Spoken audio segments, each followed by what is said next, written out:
زندگی کے بارے میں کچھ چیزیں جانیں گے۔ گفتگو کے موٹے موٹے ذیلی موضوعات یہ ہیں کہ کیا انسان کی زندگی کا کوئی مقصد ہونا چاہیے یا نہیں ہونا چاہیے، نمبر 1۔ اگر مقصد ہونا چاہیے تو وہ کیسا ہونا چاہیے، نمبر 2۔ اور 3، کہ انسان اپنی زندگی کے مقصد کو کیسے پا سکتا ہے، نمبر 4۔ انسان کی زندگی کا مقصد اس کی ذات میں کون سی کوالٹیز پیدا کرتا ہے۔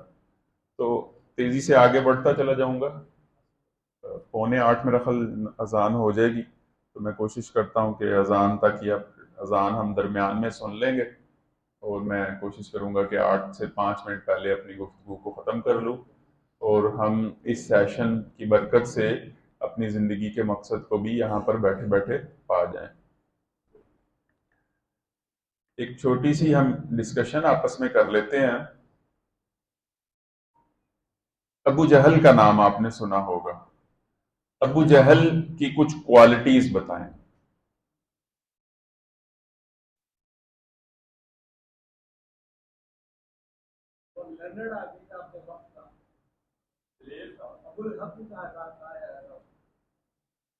دلیر تھا، ہاں ایک لمحے کے لیے یہ بھول جائیں کہ وہ ہمارے نبی صلی اللہ علیہ وسلم کا دشمن تھا، جہنمی ہے، جو بھی ہے، اس کی کوالٹیز کے اوپر ہم صرف اس وقت بات کر رہے ہیں۔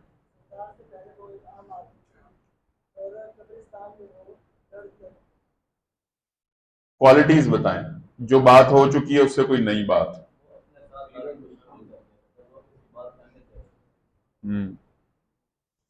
اچھا، یہ کوالٹیز جو ہیں اس کی رسول اللہ صلی اللہ علیہ وسلم کی مخالفت کرنے کے نتیجے میں ماند پڑی یا نکھری؟ جب اس نے یہ طے کر لیا، وہ بہادر تھا، لیڈر تھا، پلانر تھا، لرنرڈ آدمی تھا، جب اس نے یہ ٹھان لیا کہ میں نے رسول اللہ صلی اللہ علیہ وسلم کی مخالفت کرنی ہے، اور آرگنائزڈ مخالفت کرنی ہے، سٹرکچرڈ مخالفت کرنی ہے رسول اللہ صلی اللہ علیہ وسلم کی، تو اس کی ذات کے اوصاف مزید نکھرے اور نشو نما پائے یا ماند پڑ گئے؟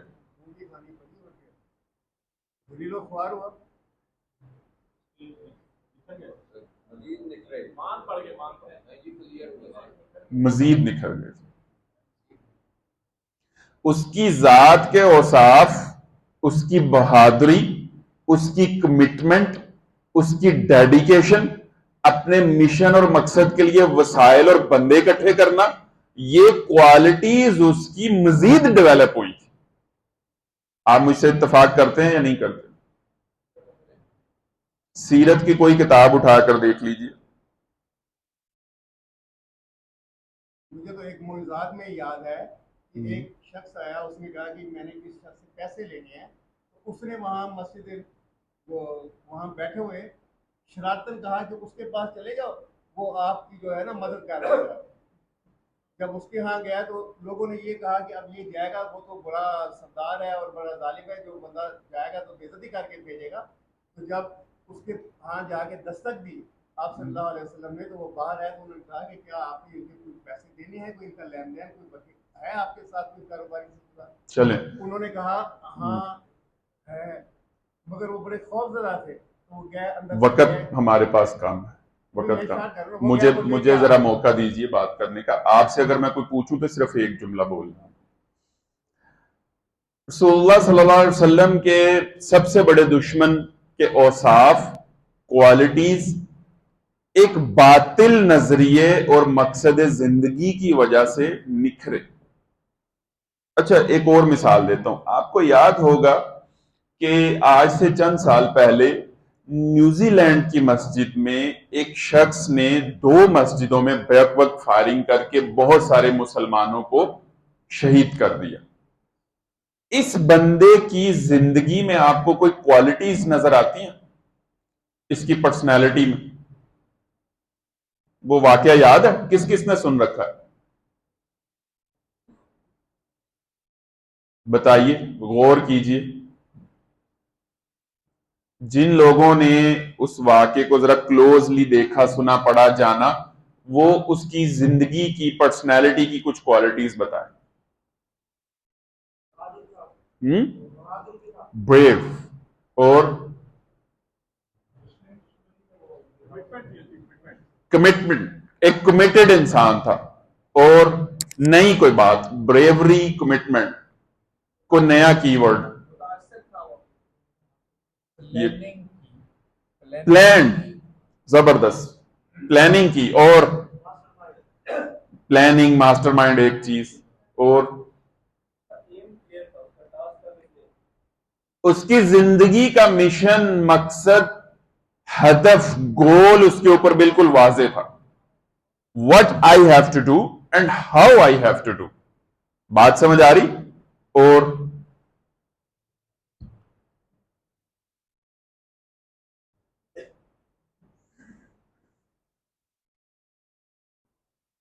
اپنے کام کو دنیا کو دکھانے کے لیے، اپنے مشن، مقصد اور اپنے نیریٹو کو پوری دنیا کو دکھانے کے لیے اس نے ٹیکنالوجی کا استعمال کیا۔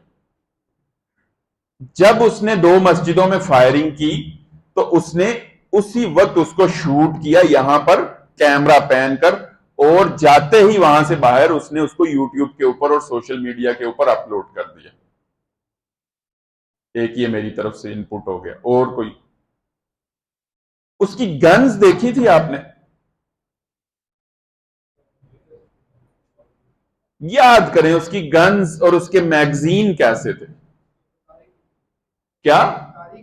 زبردست، ویل ڈن، مرحبا بھائی کے لیے۔ تو اس سے کیا پتا چلتا ہے؟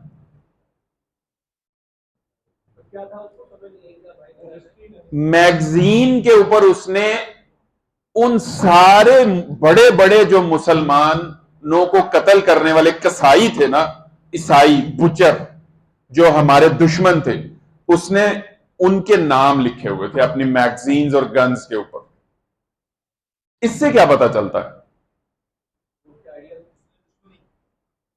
تھوڑا اور ڈیپ جائیں۔ یہ کس نے کہا؟ زبردست، اسی بات کو تھوڑا اور نکھاریں۔ وہ تو اس کی ایک آئیڈیالوجی اور نظریہ تھا ہی، وہ تو تھا ہی۔ ہاں، فکری پختگی تھی۔ چلیں، وہ سیلفی تھا، وہ اپنے اسلاف سے جڑا ہوا تھا، وہ اپنی تاریخ اور روایات کو جانتا تھا۔ بات سمجھ آئی؟ وہ پچھلے جتنے ویلنز تھے جنہوں نے مسلمانوں کو قتل کیا، ان سے اپنا تعلق استوار کیے ہوئے تھا۔ اس کلب کا ممبر اپنے آپ کو سمجھتا تھا، ورچولی یا روحانی طور پر یا اسپرچولی یا سائیکولوجیکلی، جیسے بھی، اور ان سے جڑا ہوا تھا۔ ایک نظریاتی انسان اپنے ماضی، اپنے اسلاف، اپنی روایت اور اپنی ہسٹری سے جڑا ہوتا ہے، چاہے اس کی آئیڈیالوجی اور نظریہ، اس کا مقصد زندگی باطل کیوں نہ ہو۔ بات سمجھ آئی؟ چلے، ایک ابو جہل کے متعلق اور یہ ایک چھوٹی سی ڈسکشن کرنے کے بعد ہم ضرور اب میں سکرین کے اوپر کچھ سوالات آپ کے سامنے ڈسپلے کروں گا۔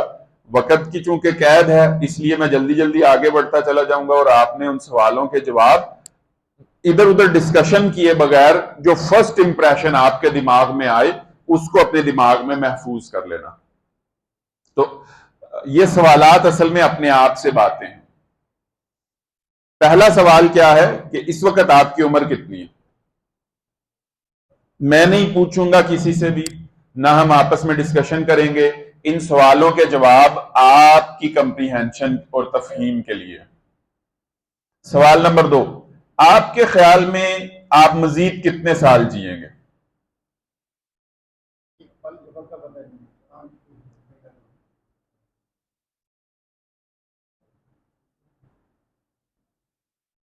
سوال نمبر 3، سوال نمبر 1 اور 2 کا درمیانی فرق کیا ہے؟